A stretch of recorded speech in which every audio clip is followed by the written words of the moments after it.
নামটা আরেকবার কয়ে দেন। কোন নাম রফিকুল ইসলাম মাদানী, রফিকুল ইসলাম মাদানী বাপ্পর ঠিক আছে। আমরা মৌলানা সাহেবকে পাঠাইছি রাত্রে 3টা বাজে মৌলানা সাহেবকে পাঠাইছি, মাইক্রো দিয়ে পাঠাইছি এবং তার মনটা আমাদের প্রতি নরম হওয়ার জন্য সুপ্রি কলার চুরি, এরপরে এই কাজ কলার চুরি, এরপরে মিষ্টি অনেক কিছু হাতিয়া তুফা লইয়া তার বাড়িতে যাওয়া হয়েছে। বাড়িতে যাইয়া তাকে দাওয়াত করার জন্য যাইয়াই উনি দেখে সে বাড়ির থেকে রওনা হয়ে গেছে। কোথায় যাবে? হুজুর আপনার কাছে আমরা আসছি।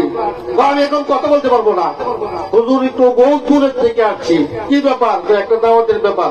কথা পরে আপনার গাড়িতে উঠে আমি ওই মাইক্রোর মধ্যে উঠছে মোটরসাইকেল তুইয়া কত গাড়ি তাড়াতাড়ি থানাতে যাইতে হবে। পরে ওনাকে নিয়ে থানাতে গেছে।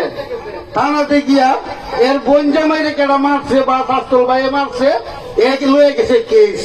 থানাতে গিয়া কেস দিয়া তার গাড়ি করছে এক্ষণে আসামি ধরান, এক্ষণে আসামি ধরে আনতে হবে। ওরে 2 আসামি সাথে সাথে 2 আনছে। আনার পরে লকাবো পড়ছে। বলার পরে মৌলানা 200 টাকা দেন, দুনিয়ার বাপের টেহা মৌলানাতে পাইব, 200 টাকা দেন।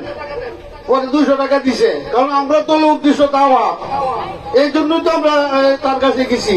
200 টাকা দিছে বাদে 200 টাকাটা খাবার আইন না। এরপরে 2 আসামি খাওয়াইছে, খাওয়াইয়া কেস ফাইল কইরা চলেন এই আপনার যেতে হবে, এই মেডিকেলে যাইতে হবে, কমিশন এই মেডিকেলে যাইতে হবে, আমার ইয়ারে দেখতে হবে আগে দিয়া বুঝলাম। এই ওই থানার থেকে প্রায় 50-60 মাইল দূরে আবার রয়ে গেছে মেডিকেল, একটু দোকানে দাওয়াত দেওয়ার জন্য।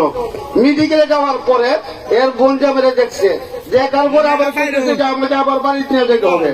আবার বাড়িতে নিয়ে গেছে, গিয়া সাইডে তারপরে ওইখানে গিয়া পরে বলতেছে আচ্ছা ঠিক আছে আমি 1 মাস পরে আপনার ডেটটা দিতেছি। হ্যাঁ, তো আমরা অপেক্ষা করে রইলাম। 1 মাস পরে আমাদেরকে ডেট দিছে 1 জানুয়ারি বাদ আসর, আসরের পরে আমার বয়ান। আলহামদুলিল্লাহ আমরা আর কি। এরপরে আমরা তাকে গাড়ি ভাড়া 5000 টাকা দিয়েছি। আর যে গাড়িটা নিয়ে গেছি ওই গাড়িটা তো এর ঘুরা আমরা ঘুরতেছি, এর বাপের গাড়ি দুগুন গাড়ি ঘুরতেছি আমরা লইয়া। এরপরে শেষ পর্যন্ত দাওয়াত রাখছে 1 জানুয়ারি। দাওয়াত রাখার পরে আমরা অন্যান্য বক্তারা ওনাদেরকে দাওয়াত করছি, দাওয়াত করে হ্যান্ডবিল পোস্টার করে আমরা এবার প্রচার প্রসার করছি। করার পরে আজকে এই চোরে আজকে এই বাপ্পারে আজকে একটা রিং পর্যন্ত আমাদের ধরতেছে না। এবারে 5 টাকা করে সবার আছে। এ কিসের নীতিবাদ? এটা আলেম বলে যাবে না, এটা আলেম নামের কলঙ্ক। এর মতো আলেম নামের কলঙ্ককে কোনোদিন আদালতে হবে না। আপনারা এই এলাকার মধ্যে আমরা কোনোদিন থেকে আদালত দেবো না। আলেম নামের কলঙ্ক এর মধ্যে লাভ দিতে পারবেন আপনারা। এখানে কোনো আলেম না, এ বাটপার, এ শিকার, এ আমাদেরকে এমন কাজ করেছে, এটা আপনারা বিভিন্ন দিতে থাকবেন। কারণ আমাদেরকে যে কষ্টটা দিয়েছে, যে আঘাতটা দিয়েছে, আমাদেরকে যে অপমূল্যায়নটা করেছে, এর মতন ব্যক্তিকে আমরা কোনো আলেম মানতে পারি না। এই আলেম নামের একটা কলঙ্ক। কাজে আপনাদেরকে বলে দিচ্ছি, দুঃখের সাথে বলতে চাচ্ছি, দুঃখের সাথে আপনার কাছে কথা বলছি। আমাদের ঠান্ডা আসতেছে, এত কষ্ট করে আমাদেরকে দিয়া, এরপরে আমাদের সম্মেলনের মধ্যে সে আসলো না। একদিকে আলেম বলা যাবে, একে কোনোদিন আলেম বলবে না। বাটপান ছাড়া আমরা কিছু তাকে বলবো না। আলেম নামের কলঙ্ক। কাজে আপনাদেরকে অনুরোধ করবো, আপনাদের কাছে ক্ষমার প্রার্থী, আপনাদের কাছে আমরা ক্ষমা চাই, আপনারা আমাদেরকে ক্ষমা করে দিবেন। আমরা কষ্ট পাইছি, আপনারা কষ্ট পাইছেন, কিন্তু মনে রাখবেন হের কাছে আর কোনদিন দাওয়াতের জন্য যেন আমরা কোনদিন কেউ না যায়। কাজে এখন আমি এনাকে সবার মধ্যে আসতেছে, এই এলাকার 5টা যুবককে দিয়া মৌলানা সাহেবকে দিয়ে গাড়ি করে পাঠাইতেছি। এর কাছে এ টাকাটি ফেরত দিবে, আমাদের 12,000 টাকা হেরে দেওয়া, এই 12,000 টাকা ফেরত দিবে। যদি না দেয় তাহলে এইখানে তার উপরে কিছু আঘাত করা হবে, স্পষ্টভাবে আঘাত করা হবে।